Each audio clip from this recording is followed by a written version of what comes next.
Welcome, ladies and gentlemen, to our review for The Last of Us Season 2, Episode 4, basically the mid-season at this point.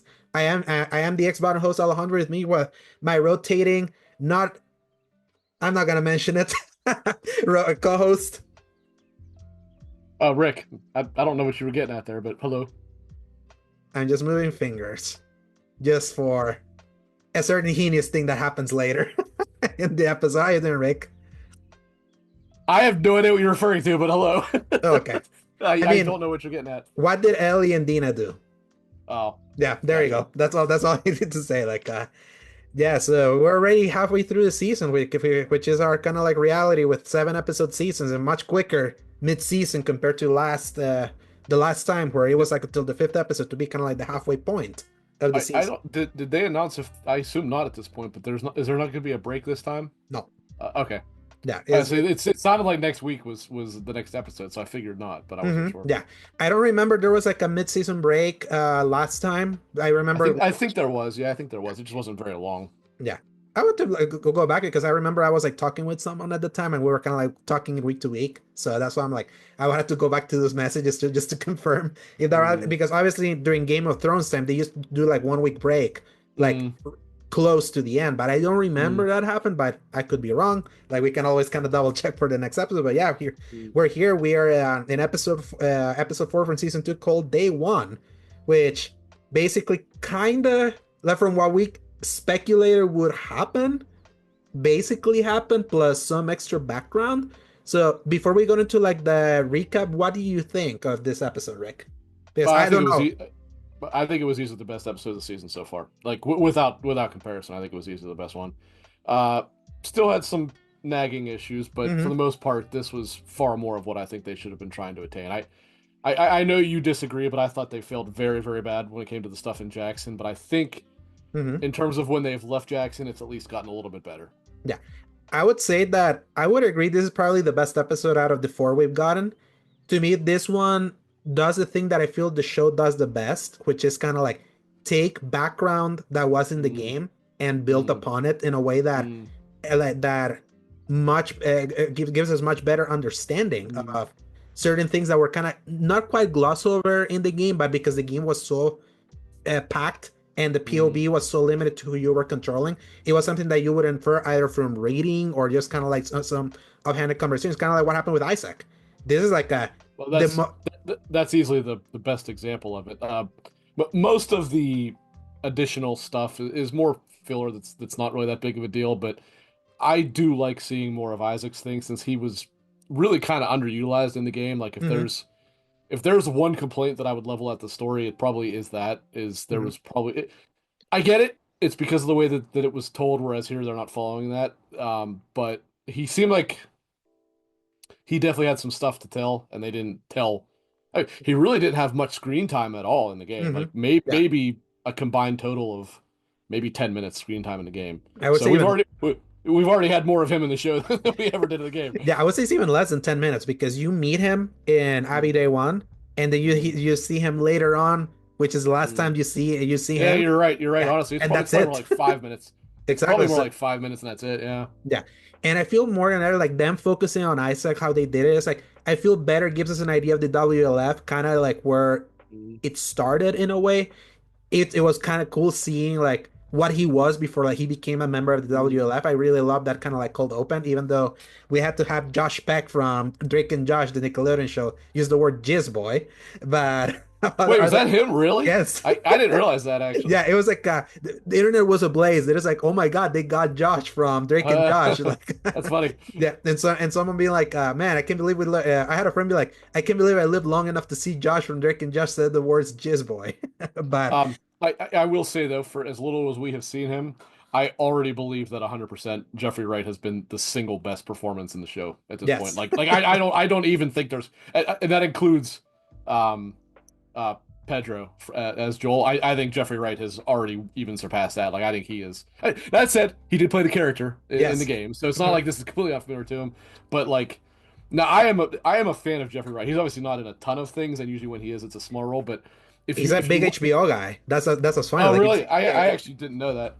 But if you look at his various roles, like he is an actor with some serious range. Yeah. Because on one hand, you've got him playing like smart but kind and quiet Beatty in like Hunger Games, and then you've Hmm. got cold, calculated, and ruthless Isaac on the other side. Like they Yeah. could not be more different And characters, then you got the and he nails both of scientist, them. and you got the scientist in Westworld too. So I've never watched Westworld, so yeah, so that's kind of what funny is that you could see a lot of HBO mains start popping up more like mm. in the show. Like in this, we don't only didn't get Isaac, we also got a one of the moms from Euphoria, the other big hit HBO show. He's the mom. Famous for certain things that are in that Yes. show.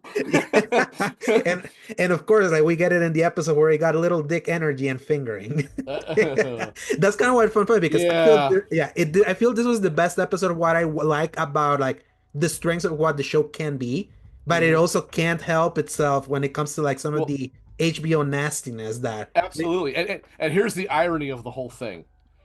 You and I definitely come in differently on our thoughts of how it's handled the Mhm. drama scenes.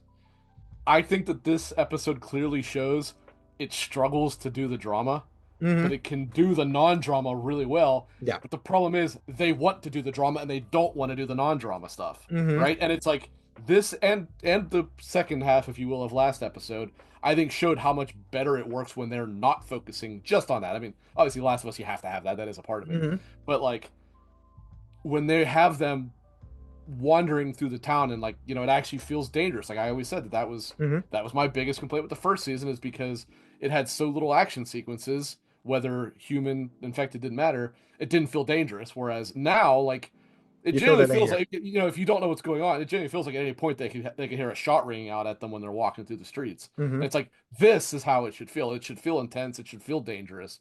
And they did get that. And I actually think that the sets have been pretty darn good. Like, I don't think no, they filmed in Vancouver if I'm not Yeah, mistaken. this time they filmed in Vancouver. Last time they filmed in Okay. Alberta. So because they knew that they were gonna be like in a more solid location for most of the Mm, filming. That's why like they right. moved the production over to Vancouver. And it kind of shows because like Which, a lot of the best TV shows are filmed in Vancouver because of both tax incentives and well, there's that but diversity of and the city. also it happens to be very close to Seattle. It's Hmm. only what 15 miles away or something like that. Yeah, they're But literally but it border but cities. it is not specifically Seattle, which is what I was getting at. I've never been to Seattle, so I Hmm. can't necessarily judge how it does and does not look. But I've been to Boston. I can say when they did the first one, it does look like Boston. Hmm. Um, but I can't judge here. However, like I think the bombed out streets from the previous war between Fedra and the WLF actually look pretty good. And like you had mentioned, I don't was it the first scene that had the flashback, or I think Hmm. that was actually probably the best scene in the entire episode. I thought actually. Yeah, the cold open when there's like with just the feather people that are just kind of Mhm. talking smash. The dialogue used here was so on Last of Us in a way because it was like so intentionally childish, like how they were talking and But just, but but but it we makes never we sense. never see Fedra, so Exactly. it actually is fine because it's not like if you would hear Ellie and Dina saying that, and in some cases you kind of do, maybe not in those terms, but Hmm. and it doesn't really fit. Fedra, you could see them being a bunch of frat boy loser, Hmm. just dictatorship soldiers basically. So Hmm. like it actually fits with that. Yeah, and that's Um, why to me it worked because it's like we never seen Fedra in the adjusted timeline here. This is 15 years after the world ended, so you could mhm. kind of already know that what kind of iron grip they have set up to society after kind of like everything kind of just crumbled and they were the ones controlling it. So it kind of made sense that they would make fun of the people that they're kind of like they're making fun of taking the rights away from people and all that and doing it in such a matter of fact way. And that made me believe why Isaac that do you think that he has like a sense of honor inside him? Be like, I'm so fed up with this. Mhm. And you buy him just like popping a grenade and just killing all those guys like in one fell swoop. That was such an awesome scene how and, quickly and just and ended them. specifically the one guy who did not seem to be Mhm. making all those jokes and had no idea what was going on was the one guy he gave the choice not to be blown up in the Exactly. but no, I like that. Like I don't believe again we don't see or hear very much of Isaac in the game, Mhm. but I don't believe it ever did confirm that he was a previous Fedra soldier. But Yeah. it makes sense. The only Mhm. thing we did learn is in the game we learned how he rose to power, which does seem to not be the case here, as Mhm. we saw in the I think it was in the preview we saw that same girl that he was talking to, whatever she Yeah. said her name was. Yeah, it seems that she's the head of the WLF and and Isaac just grows to be kind of like a commander in chief Like a lieutenant or almost, yeah. lieutenant. So Um, yeah, whereas in the game, the Pattersons, I believe was their name, were both killed by Fedra, and at that time he assumed control because Mhm. he was almost like a he was almost like an extremist,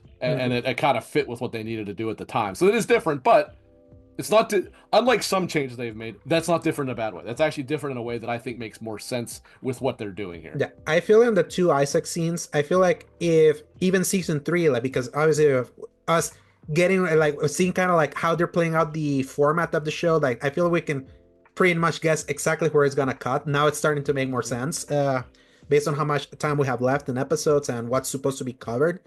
I feel like if they have cut back on action sequences, which is there's a lot of gameplay that we're not seeing in the game because a lot of that game is like you exploring Seattle, like doing the environmental Mhm. storytelling, your conversation with your partner, or if you're by yourself, like you're with Ellie and Abby in some Mhm. spots. I feel the show more than the game has the potential to better flesh out the whole WLF Seraphite thing of it all because I feel Mhm. like because they don't have to focus too much on the gameplay side, I feel it's gonna free them up Mhm. enough to be able to like more fully develop that, which was so interesting in the game. Mhm. That it's the one area where I feel the game bit more than it could chew.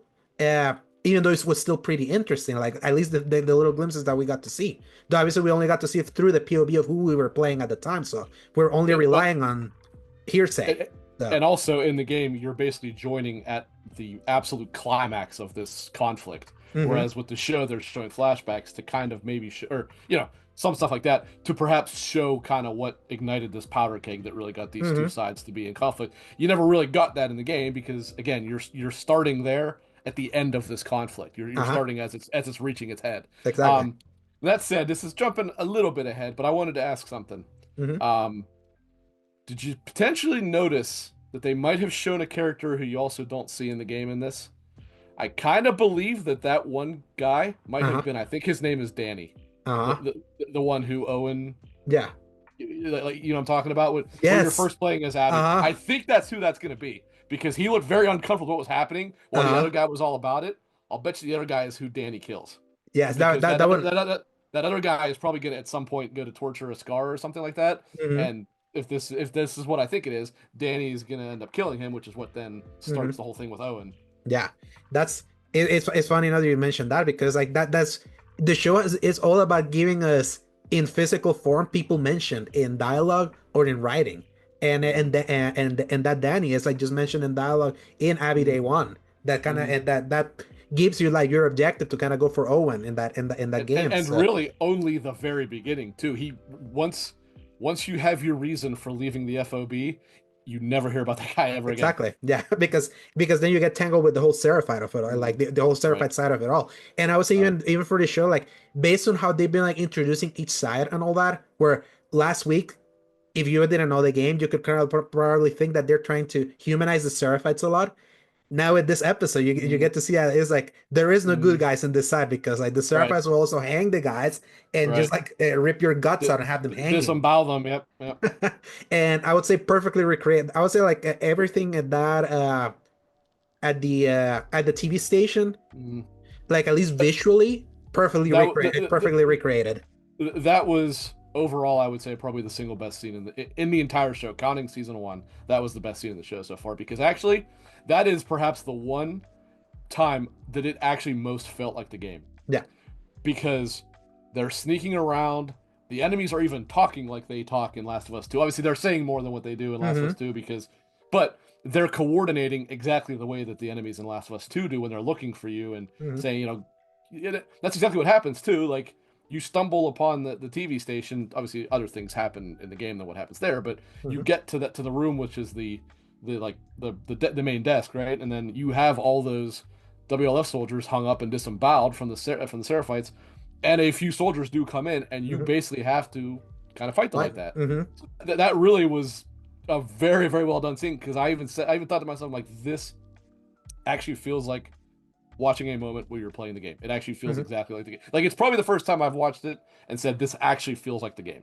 And it isn't just the TV station because they follow it all the way to the sewers. They were able to kind of like more condense going from the TV station to the sewer where there's like Right. kind of like that subway with like the red light and all of that. Although that did play out quite different than how it does in the game down there. Mm-hmm. Whereas what I'm saying is in the TV station it plays out just like it did in the game too. Exactly. Yeah. That's kind of what I'm getting at. But Yeah. Though I would say I do like that for TV purposes, like they were able to kind of like more merge these two separate set pieces like closer together in a way that worked for the t-shirt to kind of like give a wink and a nod to this specific iconic visual moments like Mm, that red light like being in the mm. subway thing is like one of the most striking like memorable like Oh yeah. sequences of the Last of Us Part 2 video game all the way down to the preview. I remember looking at it, man, that red light Yeah, looks so cool. well, that's what I was about to say. If Hmm. you played the game, you saw one frame of the preview and you already knew what part it was because it's Hmm. such a like it's almost like an iconic part of it.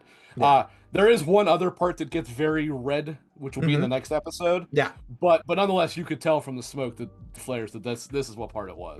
Yeah. So it was all excellently done in many places, and then you get to near the end where then we get another tentacle moment, like the mouth tentacle moment. I was like, Oh yeah, really? Like, are we really doing this? I feel like it's this just plays funnier than dramatic, I say, but we'll get yeah. there. But like overall, I agree with that. I feel like this is the I would say like if I've been at an 8 with every episode like so far, I feel this is more like an 8.5 for me. I would have given An 8.5 is about where I come in on yeah. this one too. I would have gone for the 9 had they not done that thing at the theater, which we'll get there. Had they not had the entire theater scene, yes, correct. Exactly. Because then I feel like it just HBO for HBO's sake that I'm like I feel like Yeah. this show even the creators like should know better. Oh Like yeah. at least Yeah. because like what did that add other than like especially how it played out? I feel like it played out more.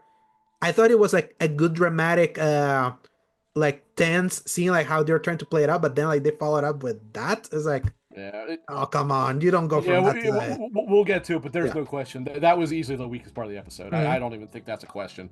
Yeah, so that's why like best episode so far is just like it couldn't quite get out of its own way, but this is kind of like where I'm like, yeah, this is where it's at its strongest when it's expanding. It's at least starting down a right path Hmm. for me at least. I feel so. Yeah, so yeah, let's start with like the recap. Which the thing is that when you think about it, not much really happens when it comes to recapping, but you can also still kind of like discuss it a lot. Obviously, we start with the cold open introducing Isaac, which is like a fairly long cold open where he's kind of like there in the middle of like all these frat boys, just kind of like trash talking the people they're kind of torturing and removing rights and all that. And then they kind of stop at like I don't know if it was like a checkpoint or there was something blocking the road. And then he was like, yeah, I'm gonna go check.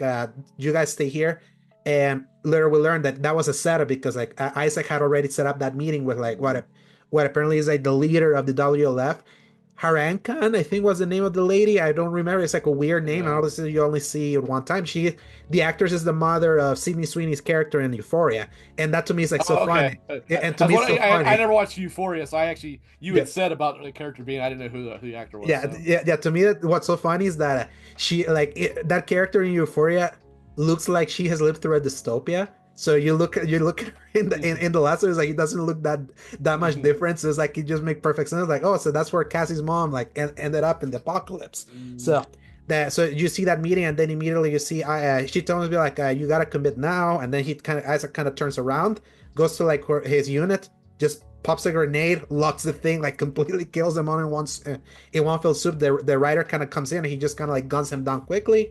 And before that, he had taken the one guy that wasn't trash talking. That it's clear that he was like a more green kind of like a fresher recruit, and he used him as a kind of the chance to be like, now's your chance, make your choice if you're well, gonna because join her or not. if you remember when he first gets out, he goes by himself. Then he stops and thinks for a second, Mm-hmm. turns around, and specifically tells him to come with him. So Mm-hmm. that I like partway through, it's clear he decided like, okay, this dude actually didn't necessarily, Mm-hmm. isn't necessarily one of these like assholes that's Mm-hmm. running Fedra. So he's gonna give him a chance. But he's got one chance and one chance only, which they don't show what it is. I mean, theoretically, you would assume he just by default takes the WS side, but Exactly. Yeah, no, and the I like that. I thought that was a cool idea. I thought it was a good scene, and it more than perhaps anything, it actually does a good job characterizing Isaac. yes, immediately. Like It shows specifically why he becomes such an extreme.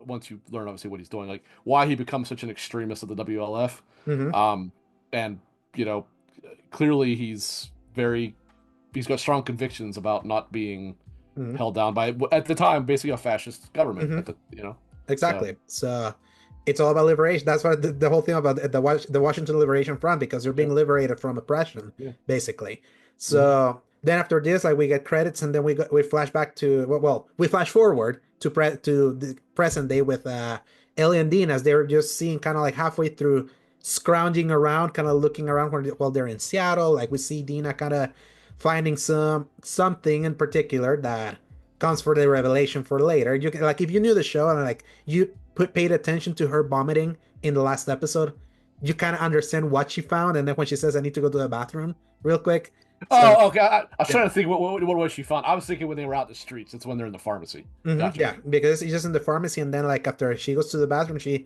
joins Ellie, and they're kind of like just going around Seattle, like kind of giving a nod to that part in the game where you're just like riding with both Ellie and Dean, and they're all commenting on like what they're seeing and think about obviously a different sense of urgency in the show here compared to like in the game because at this point they're pursuing Tommy. That has started the warpath, and Mhm. this time they're not. They're just kind of like just kind of going and removing myself from like knowing that yeah at this point they're kind of like writing the trying to use Tommy as kind of like the ones that giving them the breadcrumbs. I feel they've made it work in the show that it's like yeah it's like we're out of our heads, but I feel like we may stumble into some things. Let's just kind of keep going. I feel like if you don't know about the Tommy fit all, like you're not thinking about the fact that the urgency of how what they're doing is different. I would say. Mhm. So during this part, they find the music store, which in the game, that music store is something that you can completely skip because this is part of like the open world section of the Seattle map, and in that optional section is one of the more tender, touching moments of the game when Ellie plays the guitar to Dean and she sings "Take on Me." Obviously, they had they had a they had this Ellie also sing the same song, and I would say the one thing that's much different here is that I feel like Isabella Merced's Dina really sells her falling in infatuation towards Ellie, like with this moment because she's a very expressive actress. I feel she says a lot like with her face, and that made the scene work for me because I've obviously Ashley Johnson sings the song much better than Bella Very much Ramsey, so. and Yes, yeah, very much but so. I would say Bella Ramsey because here's the thing, like Bella She was Ramsey has a okay. Yeah. yeah. I mean, I've said many times what I feel Mhm. about her, but it was not overly poor how she did it. The thing is that Uh, Bella Ramsey, when she was younger, she did a lot of singing covers. Like she has a YouTube, so it's like this is not completely out of place for like the actress. It's just that Ashley Johnson, how she sings it in the game is like so like it's so touching. And the thing is that "Take on Me" is my favorite song of all time. So every time that I hear that song, I always like get the warm and fuzzies every time that I hear it. But I feel in this one was sold me more on how great Isabella Merced is doing as Dina that I feel she's outclassing Ellie, kind of like in the acting department, like almost pretty handedly. Uh, I think she is definitely mhm, outclassing her, like without a doubt. mhm, However, I actually disagree. I thought this was perhaps the her weakest moment of it. Like not so much the acting side, I guess, but I thought the reaction to it just didn't feel like the like being completely busted up in tears. I actually that didn't work for me. Um, and you're right in that they do kind of change it here to where this is where she starts to mhm, feel like she has the feelings, whereas in the game it's completely established by this point, mhm. which is why she goes with her. Yeah, But I don't know. And again, I'm not blaming Isabel Merced. I don't think it's her. I think it's more the way that this scene was written for the show. yeah. I didn't quite like the like tearing up thing. I thought that was kind of A cheesy. lot, yeah, a lot of people are like saying this was her moment. I was reading online and they said Really? this was the moment. Yeah, so and I agree with them. So we gotta disagree. We're gonna agree to disagree on that one. Uh, But it just like underlined that I feel like Isabella Merced has more like I feel like the way her face is, I feel it gives her more range than poor Bella Ramsey. That I feel like oh yeah. her face doesn't give Uh, her that, and that's starting to play out more. The further we're getting into the show, where I'm not buying her revenge, kind of like I agreed. Yeah, yeah, she doesn't feel nearly as angry as Ellie did. exactly. But I buy her in the caring for Dina kind of way, like again because like I feel like Yeah. I don't buy her as angry, but I feel like in her the strength of this actress is more kind of like in the more cheerful. I can say The this like goofy and the the goofy goofy. parts when yeah like and that's what I had said before. I was like, look, I mean I'm not just hating on Bella Ramsey to hate on her. I just don't think she can play that role that is that character, and that's the issue. Hmm. Um, For what's and like required from this story in particular. right, and I mean as we like, I think most people would agree they probably should have recast her for the second season, if nothing else, to Hmm. have a character that looks older. Hmm. Um, but as I've said in the past, like the with her, I just simply do not buy the serious, tender, dramatic moments. Hmm. However, she can do the goofy and awkward and more like not upbeat, but like like not nearly as Yeah. down and depressing. She can do those ones okay. Yeah.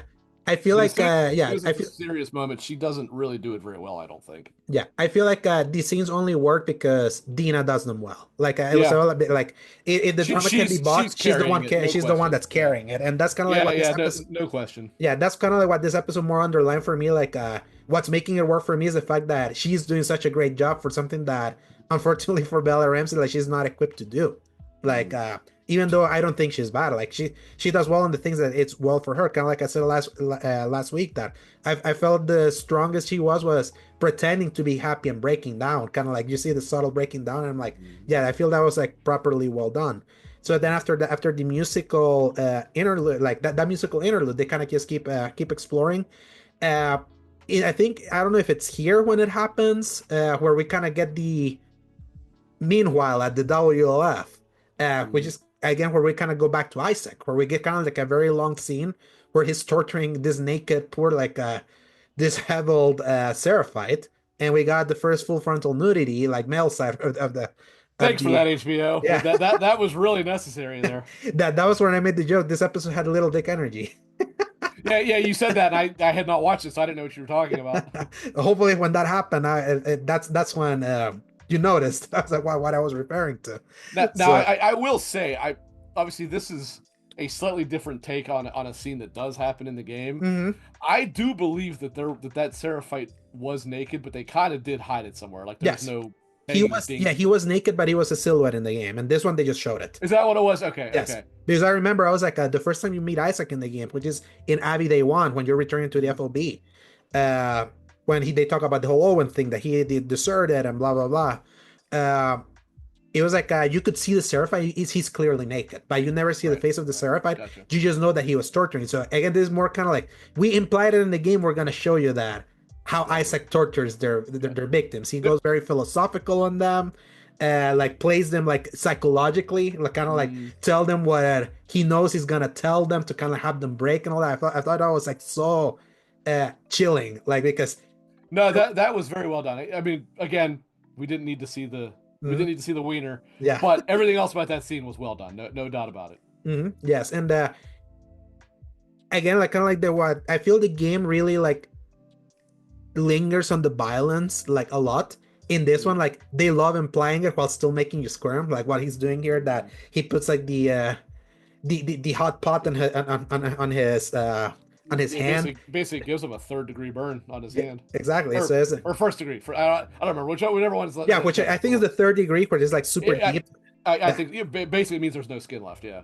Yeah, so it's like, man, this guy is serious. Obviously, there we kind of learn like a little background of what's happening here. They obviously reference the truce that it's also mentioned in the game that was kind of Mm-hmm. broken, and kind of mentioned that there's like no agreement of who broke the truce, which I find Mm-hmm. really interesting, and I love that I, because it's like, I think that is referenced in the game, but only like one time, so it's yeah, very easy to miss. But yeah, same thing is like mhm, there's a battle as to who actually broke the truce. Well, uh, because in the game it references that the Seraphites mhm, killed a WLF child, which I think they do say in this as well. mhm, Um, but they claim they did it because the WLF did something. So it's all kind of back and forth as to who did it first. And mhm, no, this was done well. I thought this actually did a pretty good job of hinting at the backstory mhm. while Yeah, still keeping and it good. giving you kind of like specific detail that more people are defecting the W left towards the Seraphite stand.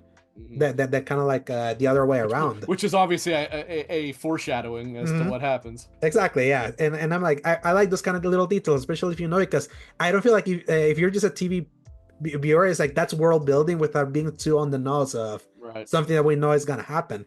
And I do right. like how they use this scene to kind of like mirror also the beginning of the episode where you see the guy that Isaac that went with Isaac, like he's standing there, the one that calls them like fucking animals. Is like the guy that was like so green at the beginning of the episode that walks with Isaac to meet the lady. It's the same guy. Oh, I didn't realize that was the same. Yes. Because I had said I assumed he did make that choice, so I Uh-huh. didn't realize that was the same person. Yes, Okay, same so face. so that's the guy then who I'm gonna guess that the other guy is gonna kill. Uh-huh. Like, assuming that other guy is Danny, I'm assuming that's what's going to happen. Yeah, and I like that because like it just shows us like this guy was so green and so probably naive and like not, and then he got Mhm. radicalized in the years afterwards, and how like nonchalant he was. Like, yeah, it's like good that happened, fucking animals. And I was like, yeah, Mhm. woof, yeah. So then we cut back to Ellie and to Ellie and Dina, where it's gotten darker because they had a talk and be like, hey, we shouldn't be like outside or like out in the open here because Mhm. they might see us, and then in their escapades they're going in the night. That's where they reach the TV station. Obviously in this one, in the game they reach the TV station. It's kind of like just from the breadcrumbs of following Tommy, and here they just kind of stumble there, and in them reaching the TV station here it was Actually, less about huh? quick correction. Yeah, They do not reach the TV station following Tommy. yeah, They reach the TV station after the elementary school yes, because that's when after they killed Jordan, yeah, yes, that's when they find the picture of, I think her name was Leah, uh-huh, and I think it might it have was said in the something about the TV background, yeah, station. yeah, it was where Yeah, so they kind of lost Tommy's trail at this point because they got deviated. That's mm-hmm. how they end up in the TV station in the game. Gotcha. Yeah. And there's also kind of like the set piece because obviously we skip the whole elementary quest when they're Right, exploring and poor right. Shimmer gets blown away, blown out by the bomb. Shimmer Yeah, still, yeah. Thinking about it, I guess Shimmer. I was yeah, thinking about that. Shimmer does survive this episode, doesn't she?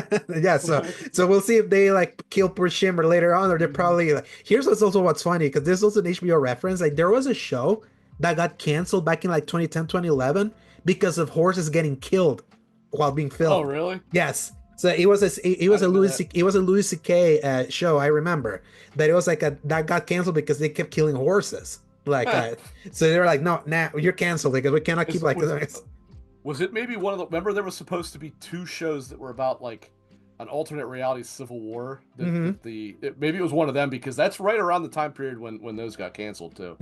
Yeah, so that's That why I that found, might even be before that. I can't remember. yeah, that's why I found it funny. Like thinking about that, I was like, all right, did Shimmer survive it? Because like there's history of HBO on horse killing, like in non Game of Thrones drama. But I vividly remember it was like a meme. Show canceled because of horse death. So yeah, I Shimmer. don't remember that at all. Yeah, I totally missed that. that's 2011, bro. That's 14 years ago, like a lifetime ago, when like in HBO land. But yeah, so obviously here, eventually they kind of reach the TV station. Just like they see like an opening in a window, so they're kind of just thinking about interesting that looks like that. Let's follow it, and that's kind of where they go to kind of like the open area that's very similar to the game, which is where they find the disemboweled WLF soldiers, and that's for the TV viewer to establish. It's like, yeah, it's not just the WLF that is Mhm. effed. Yeah, Like that's it's specifically why that was there, was to show you, mhm, even though we have only seen one side as really assholes, uh-huh. the other side really is too. Like, don't Yeah, fool yourself. exactly. And I like that because at least it Yeah, establishes that it's like, and I love where Dino was like, what the fuck's happening here with Seattle? It's yeah, like, is everyone yeah. crazy here? And then obviously that's when the soldiers kind of come in and they're kind of like hiding and they are able to kill one and then they start running from the rest and all that. And that's kind of like what you were mentioning. That feels kind of like the game. In this part, like there was like, in the game, there was like more of a thing happening between here when you go to the subway. In this one, they Mhm, kind of merged like both of these set pieces together where they're like running away from the soldiers and they eventually just go to where the mhm, subway is and they mhm, recreate that kind of like throwing that flashbang grenade with like the red light and they're kind of hiding and then that's kind of like what triggers the appearance of the infected and the infected kind of mhm. get on the soldiers, but there's like way more infected here than there were in the game at the time. You know So what? remind I me. had said that before. Uh-huh. I All was right. wrong, and I thought about it. In this moment, yes, there was Mhm. only like 8 or 10 infected. Mhm. Don't forget though, there's a lot of infected to chase you afterwards, and I think they just Yes. kind of combined the two Combine into one. everything, yeah, everything, Yeah, which is why. and then again because they're trying to flex the fact that they're answering one of the criticisms of last season. It's like, dude, where's infected? And now that we got like two episodes out of this Yeah. four that have gone all in with like the big hordes, and we get a scene of Ellie and Dina trying to escape from them. Like I feel like it was pretty like a pretty well done set piece of like the 28 days later style like fast zombie attack of them trying to Mhm. like dodge them and getting out of like the subway and then running into like the what do you call those Turnstile. yeah, going to like the turnstile. A big change here is that during like this escapade is when they're both wearing masks, Ellie and Dina, and this is where Ellie's mask breaks in one of Right. these campaigns, Right. and Dina tries to like take his her mask off to give it to her, and Ellie Right. was like, no, no, no, no, no, like don't worry, like, and in this one, because they still have not established the whole like sports thing, that's for next week based on the preview, they had her kind of like be bitten by one of the infected when they're kind of got stuck in that what called turnstile Turnstile. in the turnstile, so it was like that base was there, and then she was gonna bite Dina, and then Ellie just puts kind of like the arm and let herself be bitten, and then like they escape the I keep forgetting that damn thing. They get stuck at that damn thing. Let's just say Turnstile. the turnstile. Yeah, they get stuck at the turnstile. I think they get stuck in there also in the game, if I remember, if it was like Not quite as long there, but yeah, that is what happens, and mhm, they do use it to block the mhm, infected because the infected don't try to go one at a time. They try to go both, so they don't mhm, they prevent each other from getting through it yeah. basically. So they escape, like, and they just like in the game, just as they're walking out of there, that's where they find the theater and they kind of huddle at the theater. Obviously, now with the whole thing with the getting the arm bitten, is a different kind of tension here in the episode because like Dina was like, "You got bitten, you're gonna turn," so she immediately starts like pointing the gun at Ellie, because in her mind is like, "Yeah, she's gonna turn at any point. I have to put her down," and this is like, I hate that this happened, and here's where kind of you were mentioning the drama of like Ellie kind of like begging for her life and be like, look, don't do this. Like I have to explain it to you. Like I'm immune and I'm gonna prove it to you and all that is like I felt more the weight of the drama just in Isabella Merced's like sad face of pointing the gun at her than Yeah, her begging the life. less so Bella's performance and Exactly, and it's like what I'm saying is like more. much of a stronger actor is Mm, like Isabella Merced is here that she didn't even have to do much dialogue there to kind of sell the drama. While right. poor Ellie here like trying to beg like the dialogue wasn't kind of hitting for me, and then obviously they Well, wait. and actually, I will stick up for Bella a little bit here. I Mhm. agree with what you're saying. Yeah. However, this scene in particular was an exact example of why getting rid of the spores was a mistake. Hmm. Because now, okay, I will say one little thing that I always found a little cheesy with the game. Here we go. I'll actually level a criticism at the game, which Yes. we don't know what to do, right? So we know obviously Ellie is infected, Hmm. and thus she can breathe the spores without issue. Hmm. The fact that she can breathe them without coughing, though, I find to be a little bit ridiculous because it's like Hmm. you still would be coughing, it just Yeah, wouldn't because make you spores. infected, right? Uh-huh. But that's how they portray it: is she could breathe them just fine, right? So this worked much better in the game simply by the nature of how it works, right? Using Hmm. their own rules and all that stuff. Because, like you said, her mask breaks. Dina goes to try to take hers off. She's like, "No, stop, stop, stop, stop. Hmm. You're Yeah. fine. Oh, I'm fine." And then she realizes she's breathing without coughing, and she's like, "Well, what's going on there?" So it's not just a you can sit there and point your gun at me, and I won't turn. We don't know how long this is, but Hmm. let's assume 3 or 4 hours, right? That she takes a nap for or whatever. Hmm. Um, I don't. They do get in the game. They do give the timeline as to how fast they change. Yes. It In the is it show, is a few hours. yeah, I don't know if it's this brief of a period, if you go but back to episode 2 of season 1, when Tess got bitten, they've showed how quickly like the bites get in the skin, like for an right, uninfected. but we don't know exactly the duration of time between when she gets bit and when Hmm. she shows the bite. Hmm. Um, like I said, in the game you find the pamphlet that's actually like Hmm. the warning from Fedra or not Fedra. I'm sorry, it's the warning from like Hmm. their disease control, whatever they call it, Hmm. and it does say it's like I think within 6 hours they start to show like neural degeneration. Hmm. Um, so this is again maybe they changed it for the show. They might have made it a shorter period. I don't know, Hmm. but this is an area where that change kind of negatively affected what they were doing too, because it would have to be a sleeping all night in order for this to truly prove anything by this point. You know what I mean? They actually in the show they've shown it with Sam Well, but again, in the beginning. that was overnight. Overnight, uh-huh.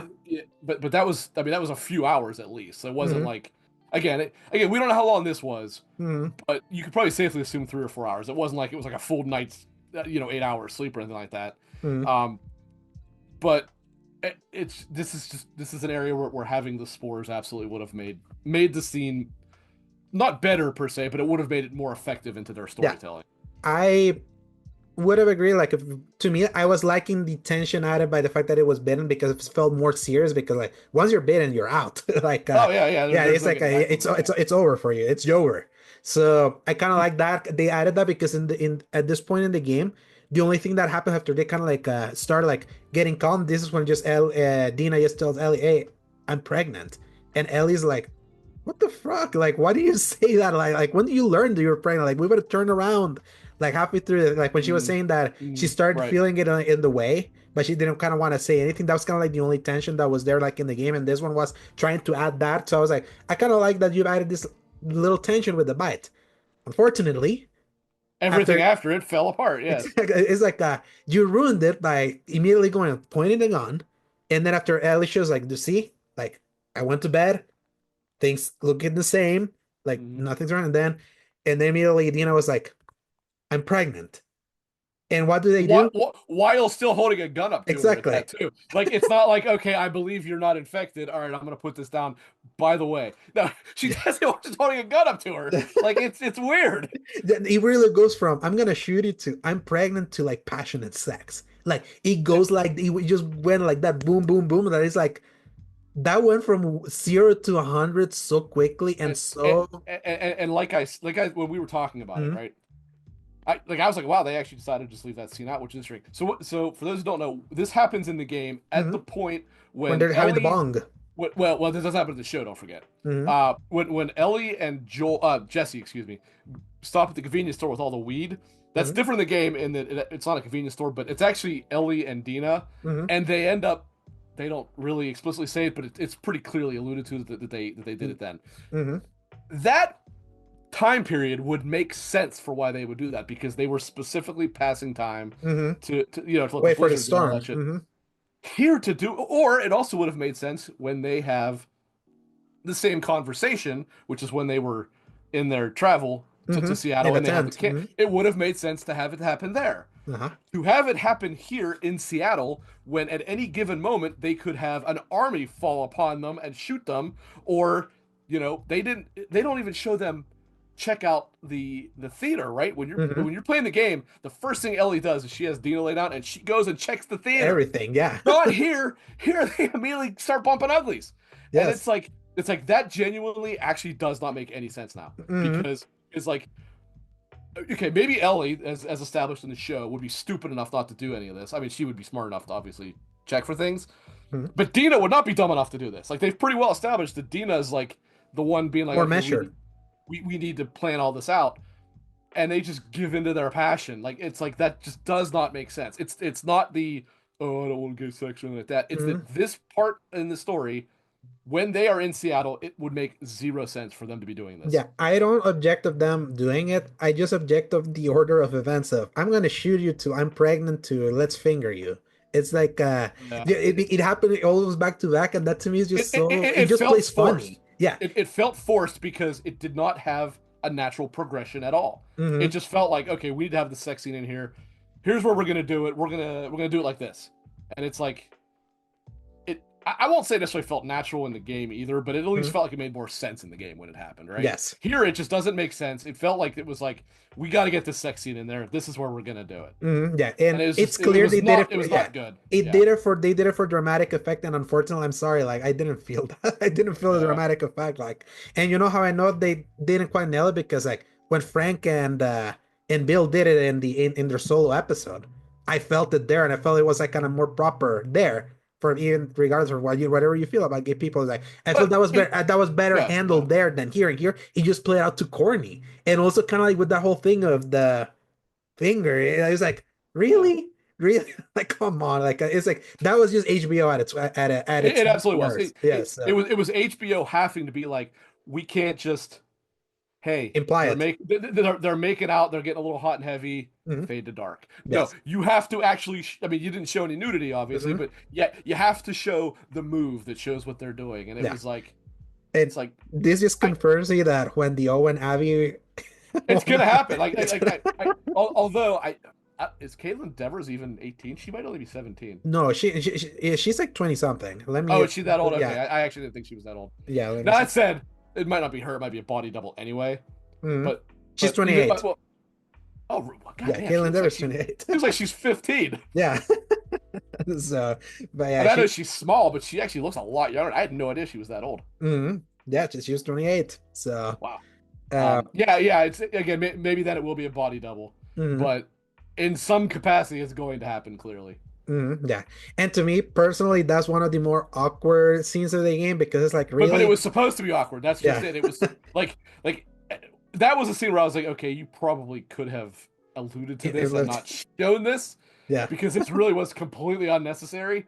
Mhm. Which I totally agree. Like it was like when I was streaming it, I'm like, God. Oh no, yours I, me. well, I was streaming it to a specific group of friends. We were Oh all no. chatting while I was doing it because I did it to both of them, and I was like, yeah, guys, just this part's weird. Just Yeah. be ready. Yeah, to me, that whole scene got ruined by me watching the Angry Joe playthrough. It's so freaking funny.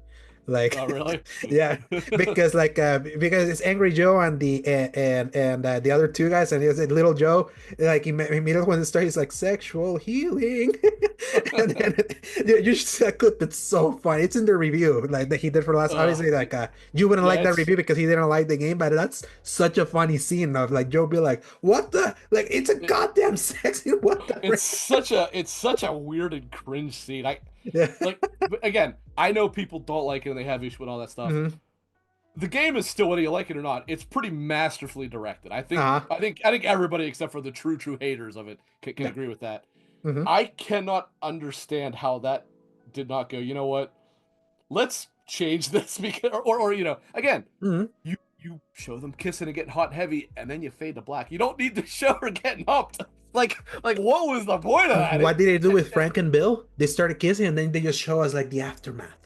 That's they Yeah, did it in that episode. I So, just I don't understand why it had to be shown in uh-huh. both these cases. In the Abby scene, Hmm. that's In the again game clearly and in going to this. happen, and in this, I don't understand why it had to be so not explicit in terms of the content, although in the game it kind of is, but here it's not so much explicit, but it Hmm. had to be so explicitly shown as to exactly what was going on. Hmm. It's like, Yeah. come on. And think about it. She did that and then she was still hugging her. Like, did she go to the bathroom to wash her hands afterwards? Like, it starts putting you like all this gross things in your eyes. Like, to me, it was just distracting. I'm like, I know that some people are like, yes, we needed this passion. I'm like, I feel it could have been handled better because the way Could it have been was handled set much up, better, yeah, much the way better. it was set up, it just played out funny, and I don't feel it should have played out as funny, like because. And again, even for all of my criticisms of things so far, like I have said, and I stand by saying that certain things, the way that they happen in the show, doesn't make a lot of sense if you try to think of it Hmm. logically. Nevertheless, you can still kind of shut off your brain and say, Hmm. in my headspace, that makes sense. Hmm. There's no way you can look at this and say this makes any sense the way that it happened. There's just Hmm. no way you could do that. Yeah, exactly. So then obviously the next day they wake up. We're now in the what would be day two, and they kind of did they have like a radio thing or something like that where That, yeah, it, they had the walkie-talkie that they hmm took from the they found it at the TV at station. the TV Remember, station. Yeah. Dina found the one.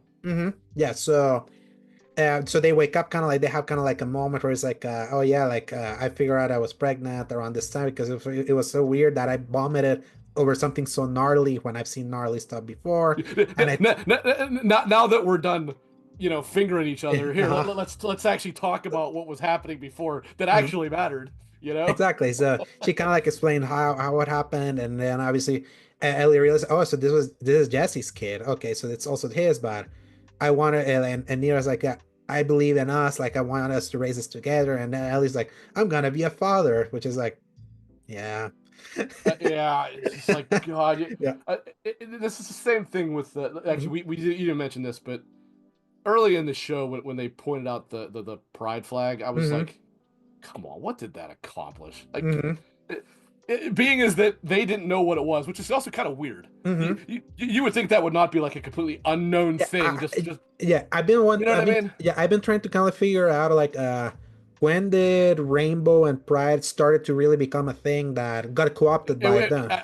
Well, Mhm. Seattle is kind of ground central for with Okay. that and San Francisco for that kind Hmm. of thing in this Hmm. country. But that does because this it happened in 2003 in the show, Hmm. correct? Yeah, so that's kind of what I wonder if like That's a that good point. started That then. actually Uh, that genuinely might have been too early for that. mhm. That might have really. I have to look that up. That might have been later in the Yeah, I 2000s. think because I'm like I could buy it that because the world ended maybe around the time where it started being co-opted and that didn't kind of kept Yeah, going. that's true. That's a good Yeah. point. That's a good point. That maybe certain places had adopted it, but because being as that Ellie is supposed to be from Boston, Hmm. although Boston is also pretty heavy. Although it may not have been early in it either. Yeah. I can't say that for And sure. what's funny is that because I also listened to the LSM spoiler cast they did for the episodes.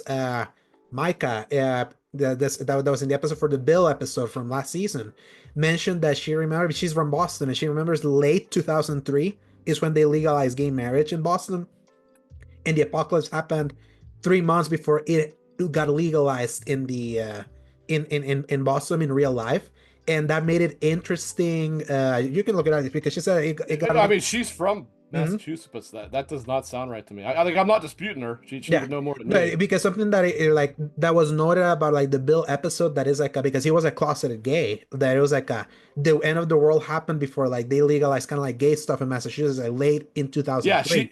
So she's wrong. It was in yeah, 2004. in So actually, 2004. it would not have been Exactly. legalized So before. then But it it makes being legal or not is irrelevant here, yeah, obviously. but it kind of made sense there that why like Bill was also kind of like a closet guy because the end of the world ended the year before it got legalized there, so it kind of makes Right. sense of when it happened. So timeline was kind of like off there, but yeah, it makes sense that that was still not propagated, and also that's probably why Ellie and Dina didn't know what pride meant there in Seattle Yeah, at no, that point. that's a good point. I had Mhm. not considered that maybe it started but hadn't been so widely Mhm. accepted Co-opted, yeah, and and co-opted. you're right. So Mhm. maybe they had never actually heard that. That makes sense. I didn't think about that. Yeah, so But that was the kind of thing that and then besides the whole I'm gonna be a father, which is like I roll. Yeah, sure. Yeah, that was a really corny line. Like exactly. that was so bad. Yes, but and to me, kind of like adding the to what is kind of like my fundamental issues where we are kind of like in the season that they're having this tender, happy moment right now between the two of them.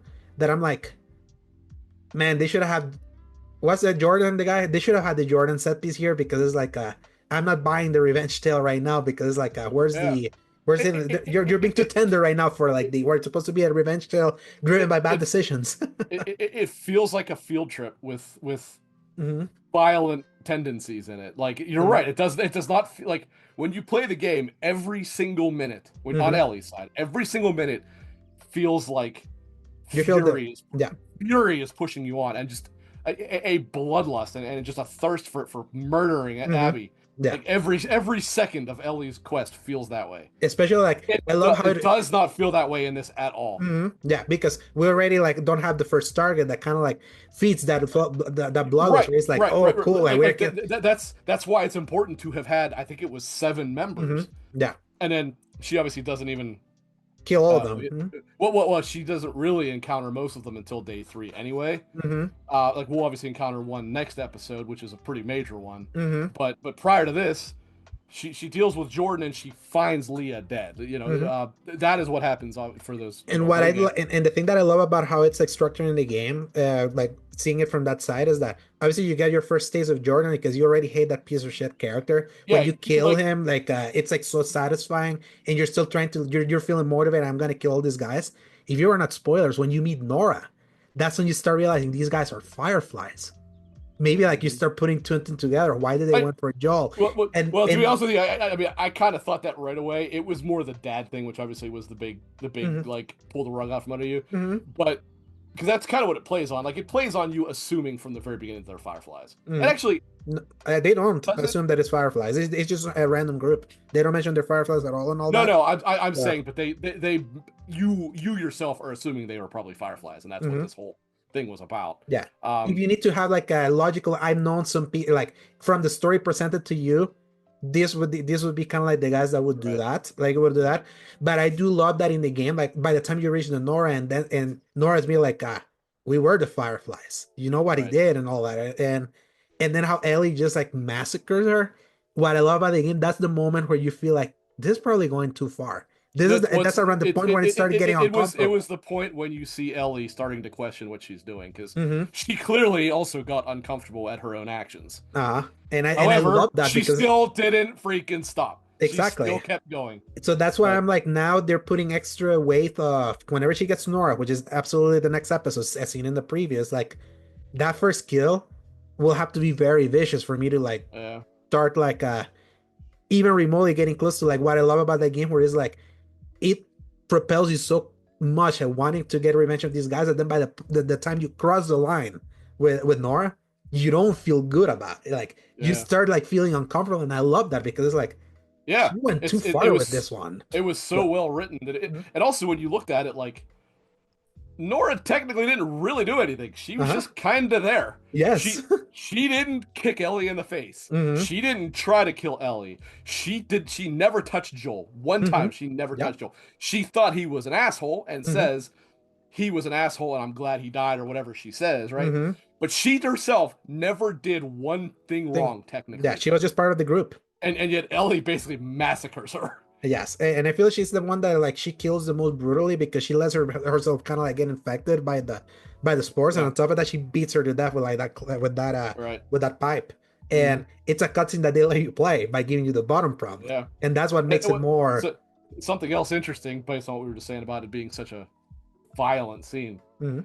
Did you know of every one of the members that Ellie kills, which is what about three? I want to say Mhm. something like that. Yeah, she kills four That total in the she kills Jordan. She kills Nora and Mel and Nora. Owen. Oh yeah, yeah. Okay, you're right. You're right. Mhm. I'm Or forgetting Mel and Owen were at the same time. mhm.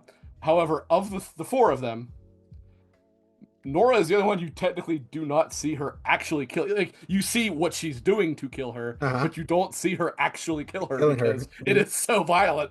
Uh-huh. Yeah, it's only implied and it's still pretty like it's It's sold so brutal. well in the scene afterwards where she's kind of like just like You can falling. see it's bothering her. You can see it's Mhm. bothering her. Yeah, and It's I like love that because like that's when yeah, it's finally starting to be like, is this worth it? Like, yeah. is worth like doing this thing? And it's like next week's episode will have to like really convince me, to me personally, that making the That's going to first be a hard kill. one to do. That Yeah, is going to be a hard one to do and because if that they pull is it off, I'll give them props for be like, yeah. okay, because at this point I already was lusty. I was kind of Mhm. like already like we need to kill all these guys, but ooh, okay. So And another thing that I truly wonder how they're going to do it is don't forget you actually have to chase Nora hmm through the hospital. If they simply have Ellie show up, her run away, and all of a sudden they're in a room like that's gonna take away a lot away from that. hmm Her chasing her down is honestly a major part of that, I think. hmm Um, but it's a big moment. It's a pivotal moment in hmm the story. So yeah. if they don't do it well, it honestly will probably greatly affect the rest of the product, I would think. Yeah. And they're using the next episode because this basically this episode ends with them hearing the words Nora from that kind of like walkie-talkie, remembering that Right, Nora right, was one of right, them, and that kind of like right. uh in lieu of not getting like killed, the Jordan killed, that then kind of points them to like the to the TV station where she gets the pictures that kind of lays out like the entire group as kind of like a boss rush, like in the game. Like at least just knowing that she knows the name, and then at least acquiring the walkie-talkie and getting to Nora, at least reshuffles the things that they've kind of cut off from the game to kind of at least put us in the right direction of where things are in the story. And obviously they're gonna go there. With the only difference this time is we're not Dina's gonna going get, along with yeah, her. yeah, Dina's going along with her, which it is something that I remember we talked about, that it seems like they're wanting to make Dina uh more proactive, like a proactive I, participant in the story. And it gets muddy now that they put the pregnancy thing on top, because it's like you're putting her in like I you're in danger, like yeah, like I think you're right about what you just said about Dina, and I think it's also part of the fact what the way that they're doing the show, it would not work to have Ellie by herself. Now, hmm obviously, before too long, somebody else shows up in the game. yeah. Whether that's gonna happen here or not, I don't know. And that's the thing, because it's like at this point, like at the start of day two, Ellie goes on herself, kind of like on a She's by patrol to herself for a little Hillcrest. while. Yeah, Yeah, she goes to yeah, Hillcrest. That's where she finds Jesse. So it's yes. like, is Jesse just gonna this time just show up by the time that we were going to the hospital? Are they gonna try to cram in Hillcrest immediately, like in that episode? And that's Mm. kind of how I did, because it's just like a fifth. Supposedly next week's episode is the shortest. So I'm like, Oh, really? yeah. So I'm like, okay. So it's like, it would make sense if, So boy, this flashback stuff really might be pretty short then, yeah. because if they're gonna make that, if this is the shortest episode, and let's say hmm even the last one is a little bit longer, hmm I mean, there's really two flashback scenes that you have to have, Yeah. and one of which we know for sure is in it because we've seen, Hmm. The you know, trailers. previous show. Right, right. We have not seen the one about the strings, but the one about the strings is pretty important because Hmm. that's kind of what leads to. Actually, to be honest with you, there are all three of those are pretty important if you really think about it Yeah, you because. could do them all in one because obviously, like But the we've only got museum. three episodes. Yeah. Oh, I'm sorry, we got three. I'm thinking two. We got Yeah. three episodes left. Hmm. That's why. Yeah, yeah, yeah. I Yeah. got you. Yeah, so because we have 3 episodes, obviously, like next week is gonna be day 2, which Right. in the game it's Hillcrest, and later in the day is like when it's kind of sundown. That's when Ellie goes by herself to go find Nora at the hospital. So in this one already we know where because I think she finds out where Nora is after being with Jesse. I think like they do the whole Jesse set piece together, and then they go back to the theater, and that's kind of when they hear about No, Nora. You can remind me of th- that. Like I'm not playing the game. they go to the hospital because Dina's sick Hmm. from being pregnant. That's why they go there. Hmm. And while they're there, she realizes Nora's Nora there. is there. Yeah, Like that. I think what happens. Remember, you're crawling through the Hmm. vents, and Yeah. she looks down and sees her and goes, "Oh shit, that's." I mean, she doesn't know her name. I don't think in Hmm. the game, but she goes, "Oh, I can get information about where Abby is here," and that's why Hmm. she does. I'd have to check. I'm almost positive that's I would have to what like happened. do like I'm replaying the Uncharted games right now. I think I'm kind of like on the Naughty Dog kick after finishing Expedition 33. So I kind of want to replay them just to kind of like remember the details. So yeah, There's a lot of details in Last of Us too, so that's why exactly. So I mean, as many times I play it, that's why I'm a little bit fuzzy on certain little minor details. I mhm, mean, that is a long ass game. Like exactly. that game is And every time that I unless play, you rush through it, that game mhm, is 35 hours long, yes, which is and long as hell for a and game every like time I that. play it, I don't like rushing. I feel like the proper way to play is taking your time and always like And on the 100%. roses. So Anybody that rushes through that game, that's why they don't like it because you're mhm, not playing it right. That is a game that is meant to be slow and look at the details and read every freaking note you pick up because every mhm, one of them tells you something that happened. yeah, including all And everything that they're kind of fleshing out now. every like that is what makes that game so special. Is Piece of it matters. every inch of that game is designed intentionally for world building, for storytelling, for whatever. Every single frame in that game is Mhm. built a specific way for a specific reason. Yeah, agreed. So basically now we're halfway through the season. I am confident in saying season 2 is a much weaker season than the first one. Like comparatively Well, speaking. it's you figure it's also, even though being halfway through the season, it's really like not even a third of the way through the game yet. Mhm, So yeah. that's probably why. I mean, you're really, we've only had one episode, which was this one, Mhm, that wasn't essentially the prologue of the show or the mhm. Yeah, oh, the entire the story. prologue of the game. Yeah, so it is tough to judge it on that front. Again, I mean, I don't Mhm, like how they've done the prologue, but mhm. that's why it really has not gotten into what makes the story what it is yet. Yeah. Yeah, it's like for example, like by this point last season, like if we're talking like halfway point, this was they would have been like around the time we got Sam and I said about Kansas City, right? Right. at the end of Kansas City, and then we got kind of like the that big set piece of the sniper one, like the Melanie Linsky character was great. That I really loved how Why did they everybody hate her character? I actually yeah, liked her. yeah, I really like I was like, what you guys are nuts. I actually yeah, like her. I think yeah, she's she was like, great. Like, everything that happened in Kansas City was like so great. I know you and I disagree with the Bill and Frank episode. Like that episode, I was like left me crying. I was like, I remember talking with people like they found that episode so beautiful. There was like so much to love and praise that it's not as similar this time. I feel like this one it's easier to find the nitpicks easier because there's been much more fundamental changes where I feel we focus so much on the butterfly effect of they took this out and this is what that meant and how this is gonna be in that. And again, last week I felt like that was like the more confident that I felt like okay, I'm starting to see how these changes are coming into place here. This one was the most. How can I say this? This was like the most man, what's the word that I'm trying to use? I'm like having a brain fart. straightforward. Not just straightforward, but like the most honest, like depiction of like a similar section of the game. I would say like it's kind of like Oh, more. like a one-to-one Yeah, representation. yeah. Okay. I feel it got the closest in a way that made good of representing what this section of the game was, while making use of the changes that they made. That I don't feel like just watching the episode is like knowing the changes they made. I don't feel like they matter for what they're telling us. Like the whole thing with Tommy is like now I buy a little bit the not seeing Tommy like on this rampage right now with this version of the story, even though I'm more like I think he's still gonna make it.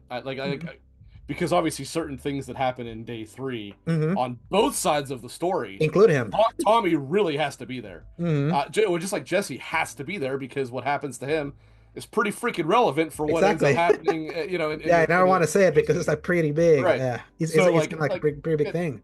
and the last scene that you saw Tommy in episode two, I don't Three, think he was three. in. Was he in three? Okay, I couldn't Yeah, remember. he Um, talked with Gail oh, at right, the right, right, baseball right, right, game. right, right, yeah. You're right. I'm sorry. It's pretty clear he was like, man, I probably need to go there too. Like after they Hmm. leave. Yeah, So, so I'm gonna guess that they're gonna have him show up, and he'll be yeah. maybe the end of next episode. He'll just Hmm. suddenly, Yeah. but by this show's logic, he'll have found the theater somehow for Uh-huh. them. That's kind of what I find funny because like the motivation is different so far where it's like he wasn't so full of rage that he just like booked it and went and make a 3-day rampage Right. that completely like destabilizes WLF. That's kind of Right. like what's so funny to think What, that. and that's a bummer too because I like that. Like Hmm. obviously you kind of had an idea who it was because you played through Ellie's side of it first, Hmm. but so obviously you knew he was there. But Hmm. it's like it did a pretty good job still on the point that Tommy's a total badass. Yes. Or at Yeah. least with a rifle in his hand, which Uh-huh. I mean, they show he was a army, I think it was Yeah. sniper, so obviously he's good. Hmm. But But I do love that knowing that he's just such a capable hunter from like his yes, Firefly yes, days that yes, on his own rampage, like he completely destabilized a WLF that was getting ready to go to war.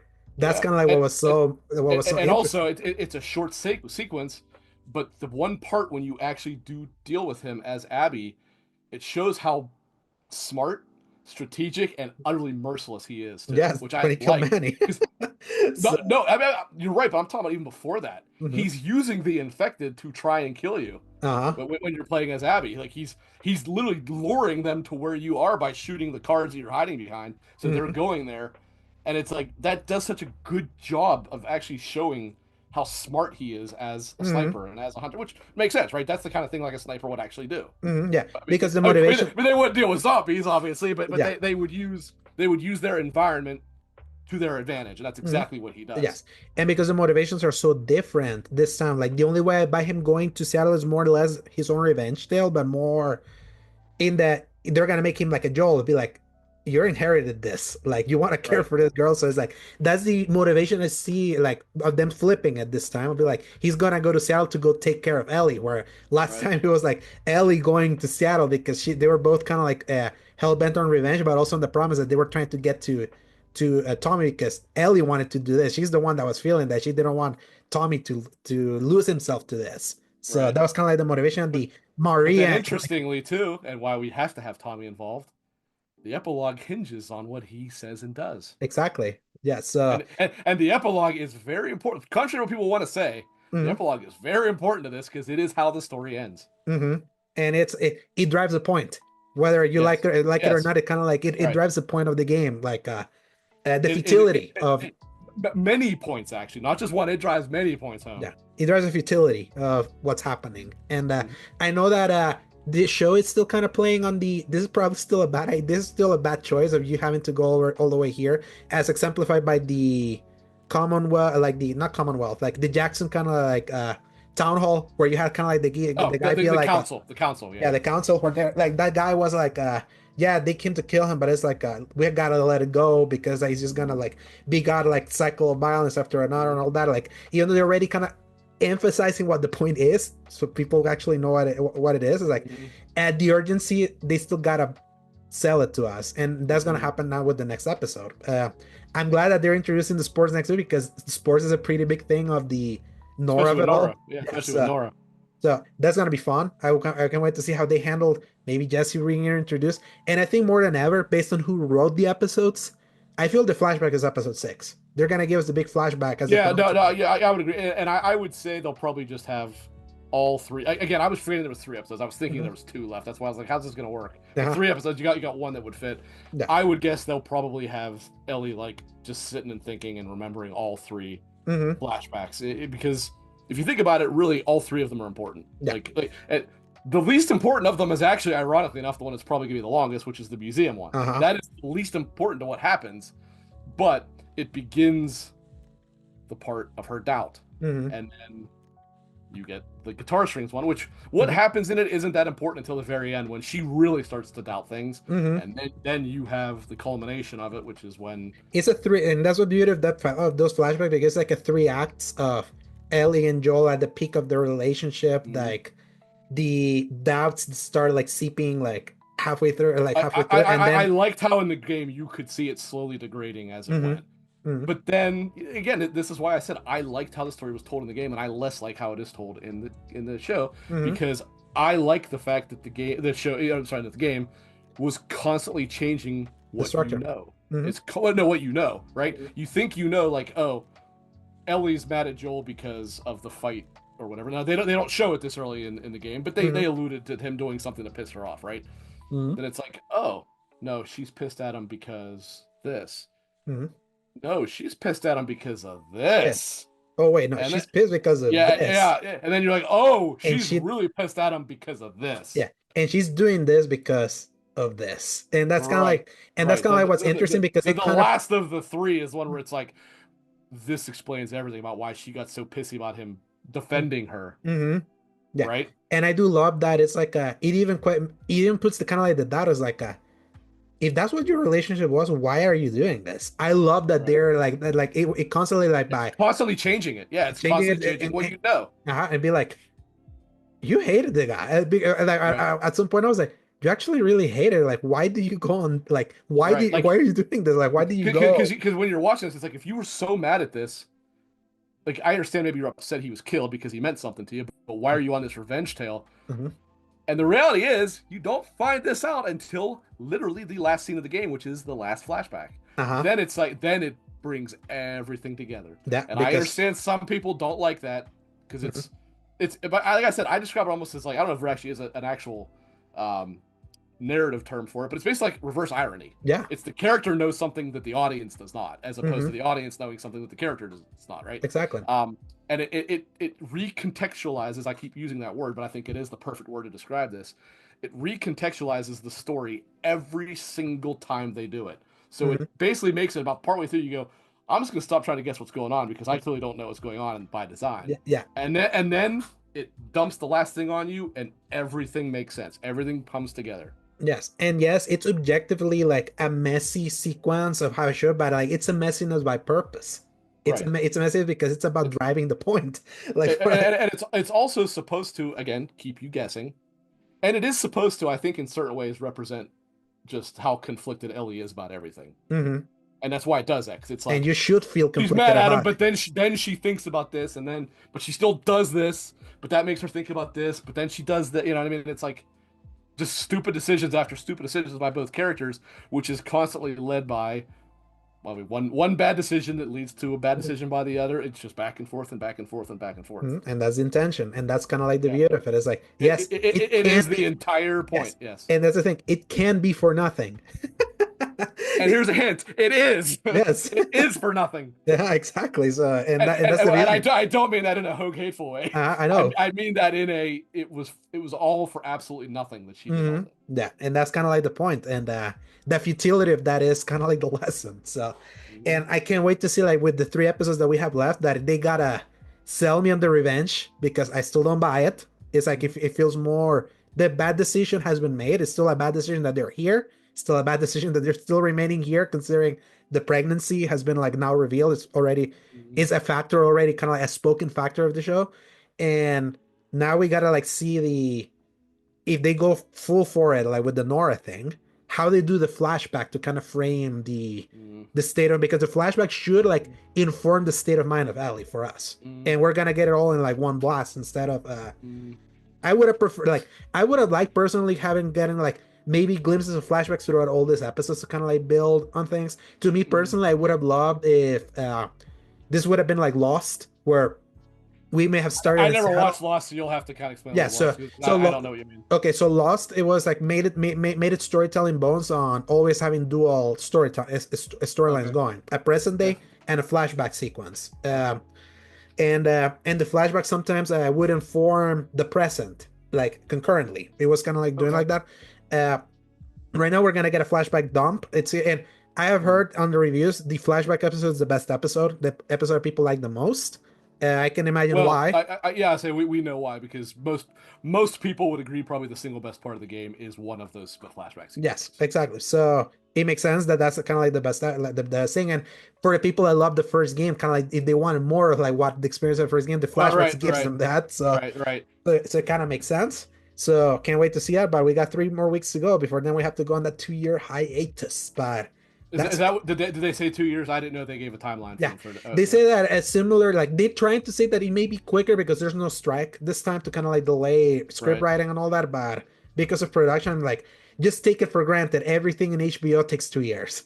Yeah, Like I will say I may have mentioned this to you before. I don't remember. I think that's a mistake. I think you if got to make nothing it else, then quicker. I think if nothing else, they should have held this season for one more year, then had this season, and then And make sure that the following year you have the next one basically because have both of them in the can and then like just separate right, them in a year. Yeah, right, but it's technically like, kind of like what sucks is that they have not been given full series orders. They're kind of going seasonal. Like it got picked up for season three before the premiere of season two. right, So it was right. kind of like they were not just in like they renewed it for season three just based on the 150 million views of the trailer that they showed at South by Southwest. So it was like from there they're like there's plenty of interest. Like we're in with kind of like Mm. and that's just kind of how TV works. Unfortunately, that is like Yeah. season pickups and all that. There's some series that have been able to kind of like just be greenlit completely, like sight unseen. It's very rare for that to happen. People are more Mm, penny pinchers, so that's why they couldn't. That would have been like the ideal, but they hedged their bet that they're like, we're just gonna adapt the first half because kind of we know what we want to do, mm, but we got to get the green light for budget and all of that. So, mm. Yeah, uh, that makes sense. It's just, but by nature of how we know this is going to mhm, go, you really don't want to have this long of a break. Like, when I think of this, right, I think of something that actually was brought up earlier today, in fact, or maybe yesterday, I don't remember. mhm. Better Call Saul, Yeah, right?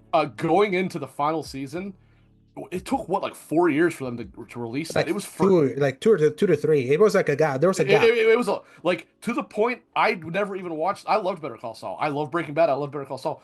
I never watched the final season because I literally would have to go back and rewatch the show because I don't remember what happened.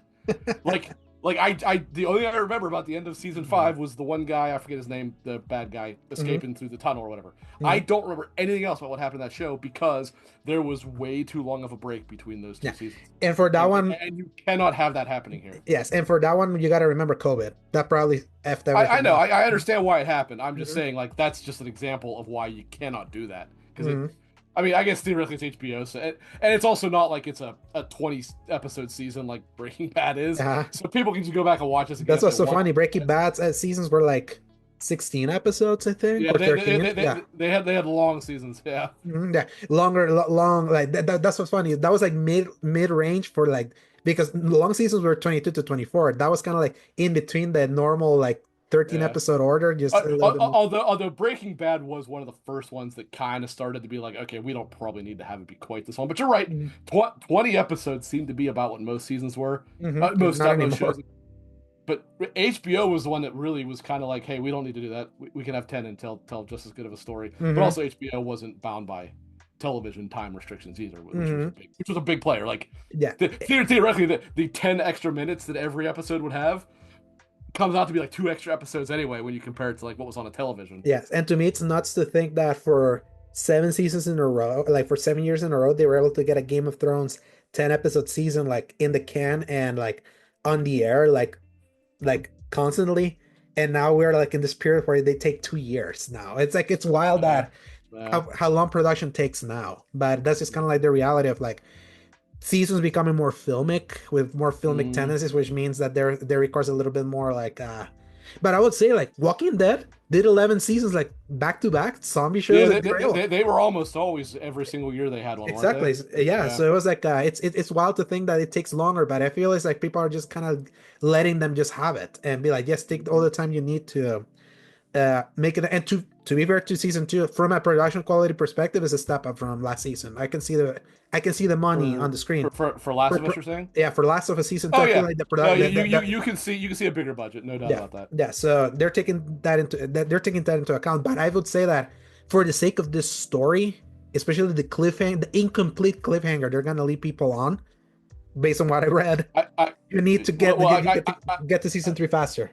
you can tell me after we record, end recording if you want, but I am assuming it is going to end looking exactly the way that LE Day 3 ends. Hmm.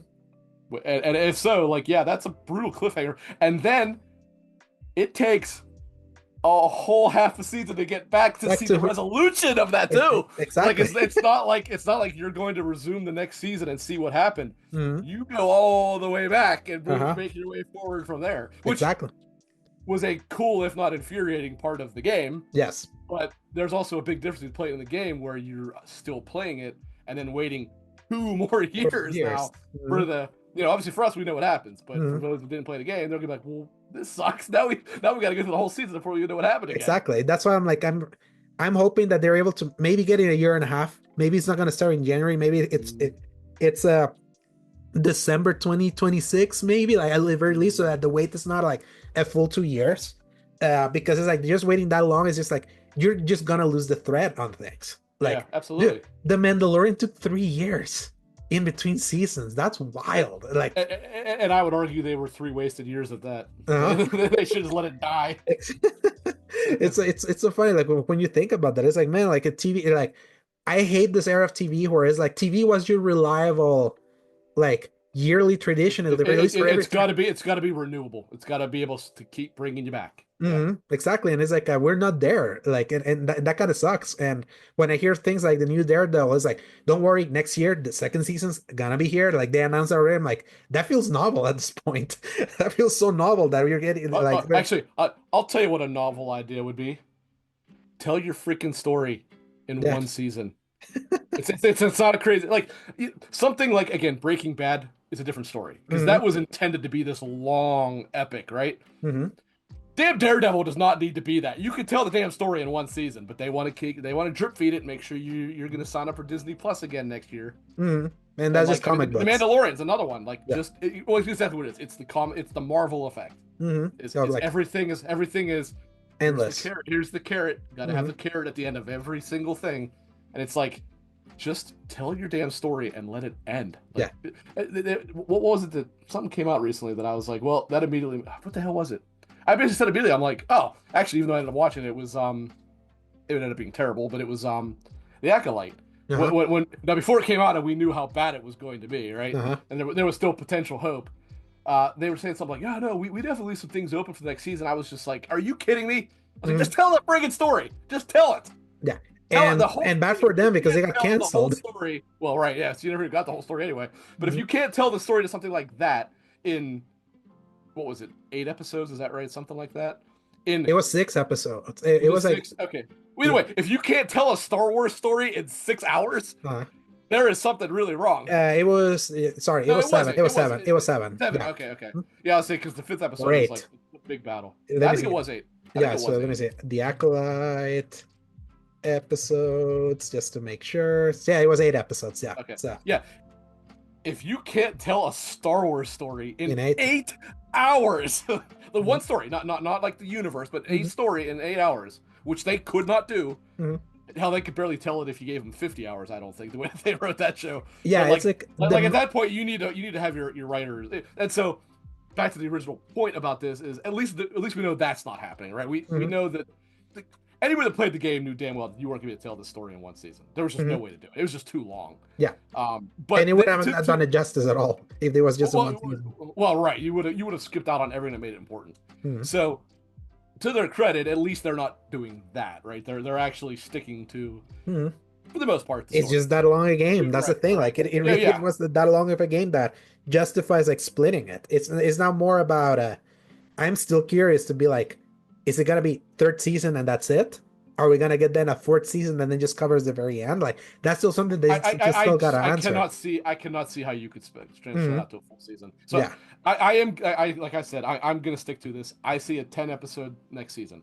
It'll Hmm. be you probably could actually do it in even less, but let's say 10. Back to You'll nine. I would have say back to nine. If you can go back to 9 episodes, I can see. I can see 8 or 9. I can see 8 or 9 because you obviously don't have to have the 2 episode prologue Yeah. here, but you do have to have a 2 or 3 episode epilogue. Epilogue. So And that's kind of how I see it. and to be fair, like season one originally was gonna be 10 episodes. It's just that then in the edit they merged episode 1 and 2 into one because they didn't. I actually didn't know that. Yeah, because it was like if you remember, it was like a pretty long sequence of the before times, the Sarah of it all. Like, it's like that's 45 minutes. That is an episode.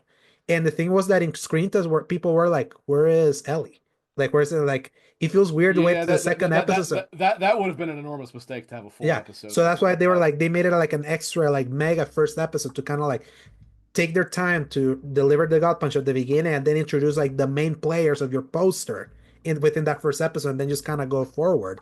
So Mhm.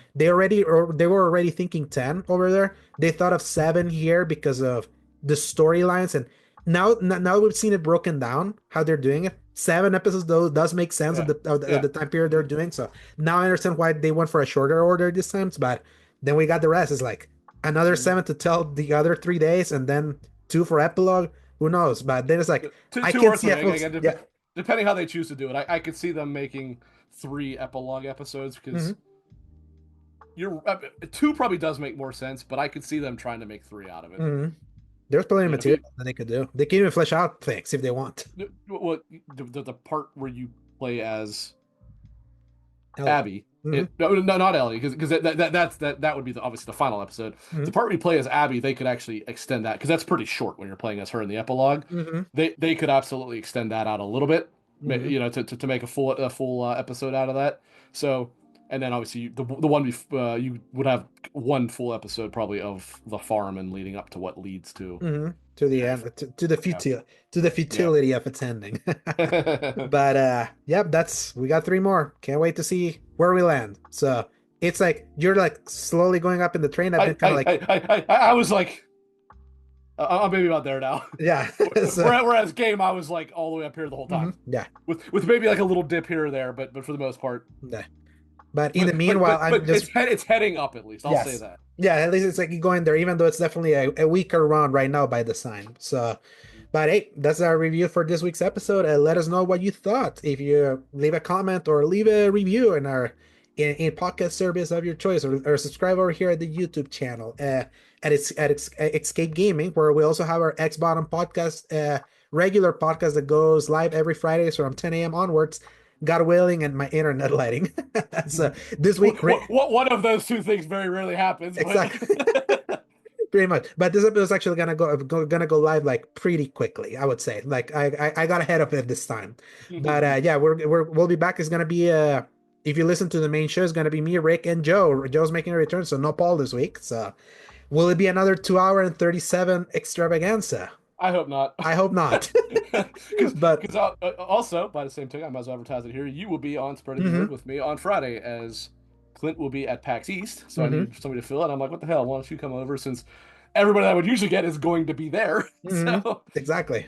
So So you and me are gonna get to know each other quite well this week mhm, because we're gonna be on on 6 hours 3. worth of podcast together. Exactly. So, but I would hope that it's not that long. Like I managed a very short episode last week by just weird happenstance. We'll talk Right. about that later. But yeah, you go listen to us on Fridays to talk about games. So enjoy now the rest of the week. See you next week for episode 5 and Press X. to play. Hasta la vista, baby.